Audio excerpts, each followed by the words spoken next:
তাহাজ্জুদ নামাজের শক্তি কেমন দেখেন। একবার এক আফ্রিকান মহিলা তিনি দোয়া কবুলের তালিম দিচ্ছিলেন তার ছাত্রীদের মাঝে। হঠাৎ করে তিনি কেঁদে উঠলেন, হু হু করে কেঁদে উঠলেন। ছাত্রীরা তাকে জিজ্ঞাসা করলেন, আপনি কাঁদছেন কেন? তিনি বলছেন, আমার জীবনের বাস্তব একটা ঘটনা তোমাদেরকে শোনাই।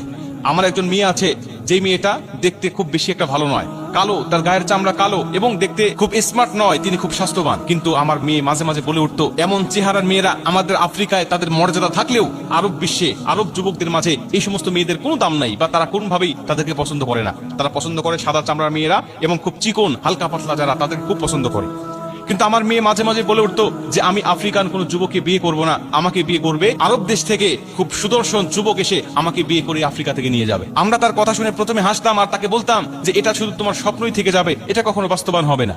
কিন্তু আমার মেয়ে মাঝে মাঝেই আমাদেরকে খুব দৃঢ় বিশ্বাসের সাথে বলতো যে হ্যাঁ, অবশ্যই আমার আল্লাহর কাছে আমি এই দোয়াটা করেছি, আল্লাহ অবশ্যই আমার দোয়া কবুল করবে।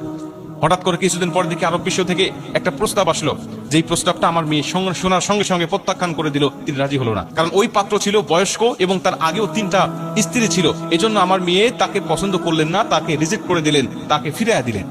আমরা এই প্রস্তাবটা ফিরিয়ে দেওয়ার পরে আমরা তার উপরে রাগান্বিত হলাম এবং তাকে আমরা মনে কষ্ট দিয়ে কথা বলা শুরু করলাম যে তুমি এত সুন্দর প্রস্তাব পাওয়ার পরে কেন ফেলে দিলে? নিজের চেহারা কি কখনো আয়না দিয়ে দেখেছো? বিভিন্ন কথা বলে তাকে মানসিক কষ্টের মধ্যে আমরা ফেলে দিলাম। কিন্তু আমার মেয়ে বললেন, আমার বিষয় নিয়ে তোমাকে চিন্তা ভাবনা করতে হবে না, আমার বিষয়টা আমি আমার আল্লাহর উপরে ছেড়ে দিয়েছি, আমার আল্লাহ অবশ্যই আমাকে এর থেকেও কোনো ভালো পাত্রের ব্যবস্থা করে দিবে।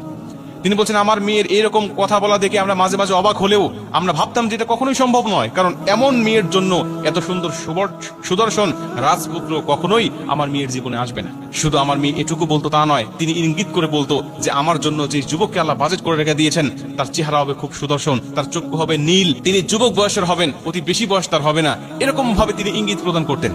আমরা তখন অবাক হয়ে যেতাম, যেটা কখনো সম্ভব নয়, কারণ আরব বিশ্বের অধিকাংশ যুবকদের চক্ষু হয় খয়েরি, আর সে বলছে নীল চক্ষু বিশিষ্ট। তার মানে এরকম চক্ষুওয়ালা যুবক কেমনে আসবে তার জীবনে? এটা আমরা কখনোই হিসাব মিলাতে পারতাম না। তো হঠাৎ করে একদিন দেখলাম যে এরকম একটা যুবকের পক্ষ থেকে তার প্রস্তাব চলে আসলো এবং আমার মেয়েকে দেখে সে পছন্দ করে নিল এবং আমরা তাকে বিবাহ বন্ধনে আবদ্ধ করে দিলাম।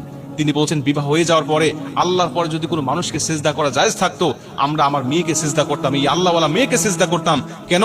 আল্লাহর সাথে তার সম্পর্কটা কত গাঢ় হয়ে গিয়েছে, আল্লাহর সাথে তার সম্পর্কটা কতটা কাছাকাছি হয়ে গিয়েছে যে আল্লাহ পাকের উপরে তার এতটা তাওয়াক্কুল, এতটা ভরসা ছিল। আমরা পরবর্তীতে মেয়েকে জিজ্ঞাসা করলাম, মা তুমি কিভাবে আল্লাহর কাছে চাইতে বলো তো দেখি, কিভাবে আল্লাহর কাছে দোয়া করেছিলে যে আল্লাহ তোমার দোয়াটা এরকম হুবহুব ভাবে কবুল করে নিয়েছে? তিনি বলছেন, মা আমি আল্লাহ পাকের কাছে সবসময় ইস্তেগফার পাঠ করতাম এবং আমি আল্লাহ রাব্বুল আলামিনের কাছে সবসময় তাহাজ্জুদ নামাজ পড়ে কান্নাকাটি করতাম। আমার আল্লাহ পাকের উপরে আমার ভরসা ছিল, আল্লাহ পাক অবশ্যই আমার ইস্তেগফার কবুল করবেন এবং আমার তাহাজ্জুদ নামাজ কবুল করবেন।